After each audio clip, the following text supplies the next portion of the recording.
Swag.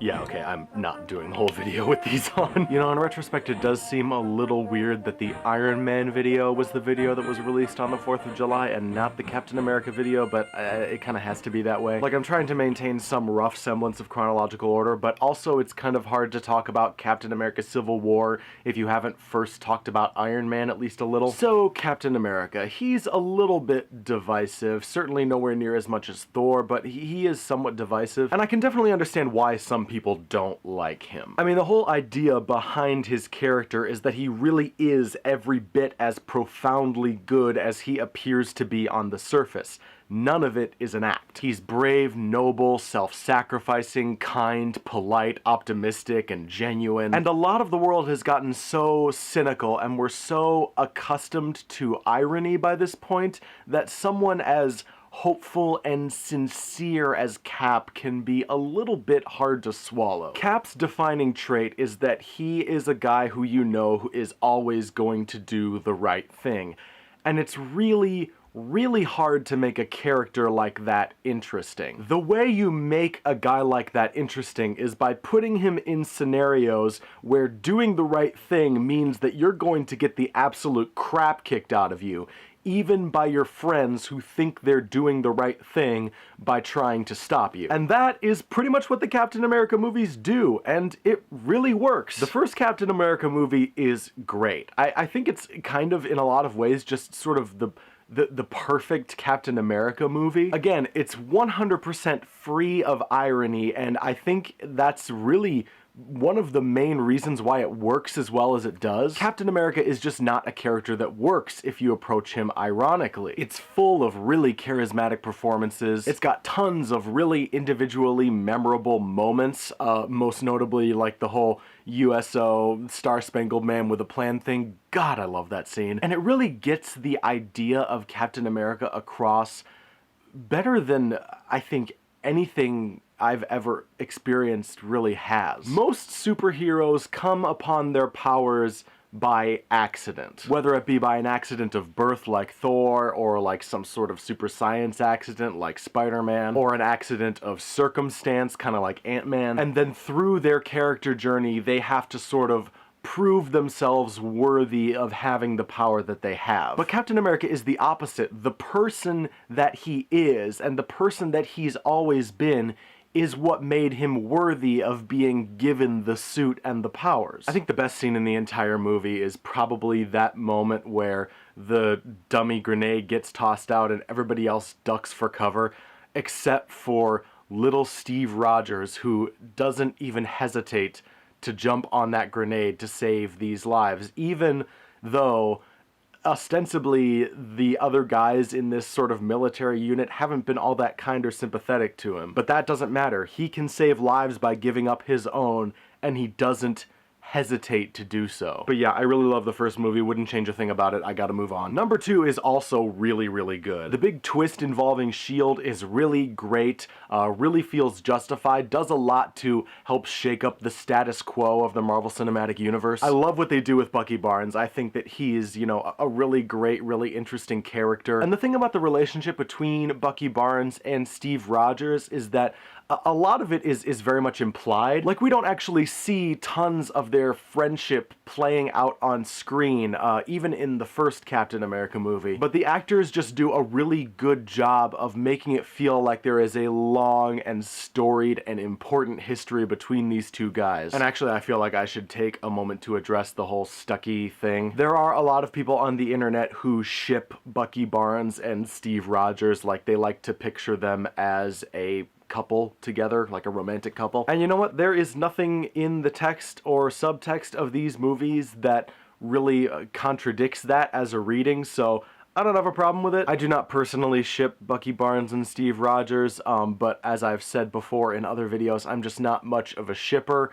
I tend to be more interested in platonic friendships when it comes to storytelling, more so than romantic relationships, but that's just a personal preference. So I read them more as just very, very good friends, but if you like to think of them as a romantic couple, that's fine. I don't have a problem with it. You do you.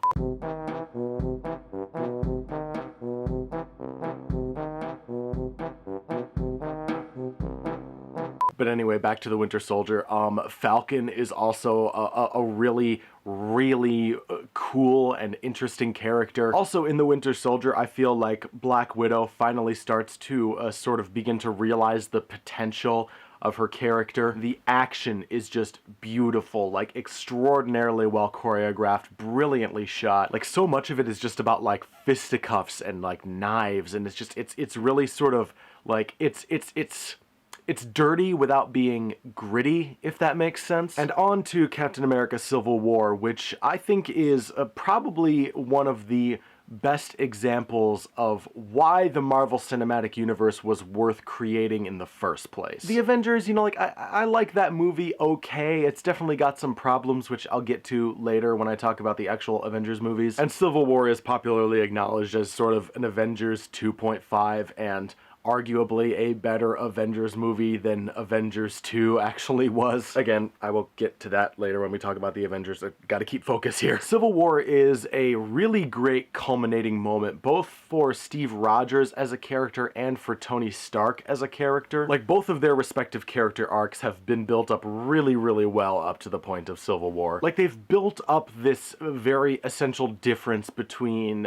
Tony Stark and Steve Rogers very, very well, and I think I see one of the main essential philosophical differences between these two characters as Tony Stark believes very much in his own personal freedom, but doesn't necessarily value the freedom of others all that much, whereas Captain America is like, you know, sort of freedom for all. Like, Tony Stark sees himself as the guy who's got to take control of everything in order to keep the world safe and stop horrible things from happening, whereas Captain America is more like, no, like, the only person I have a right to control is myself. And because of that, they've done a really good job of making Tony Stark into the kind of person that would support the Sokovia Accords, whereas Steve Rogers is the type of person that would not. If you haven't seen the movie, basically the Sokovia Accords is like this piece of legislation that was drafted by the United Nations that essentially wants to make the Avengers a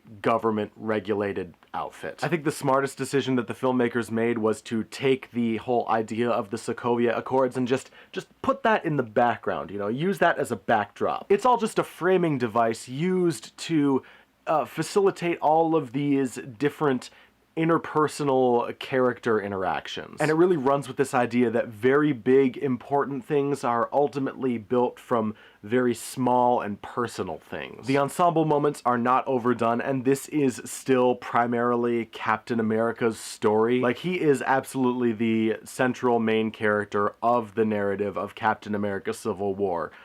We do get a lot of ensemble stuff, a lot of Avengers-y type stuff, but it's still very much Captain America's personal story. Black Widow is finally morally complex on a more than just superficial level for once, and I really love that. Like, I really think they finally reach her character's potential in this movie, but to say much more about it would be to kind of, you know, give some stuff away. So I'll just say for now that Captain America is pretty much neck and neck with Guardians of the Galaxy, in my opinion, as the best single Marvel Cinematic Universe series. Chris Evans is an absolute revelation as Captain America. He really inhabits that role to a fantastic degree. Marvel just really hits these Captain America movies out of the park every single time. And while I would say that, you know, the series as a whole maybe is not for everyone, I've seen them many, many times, and I never ever get tired of them. I really do think that they're really fantastic movies, really fantastic character pieces.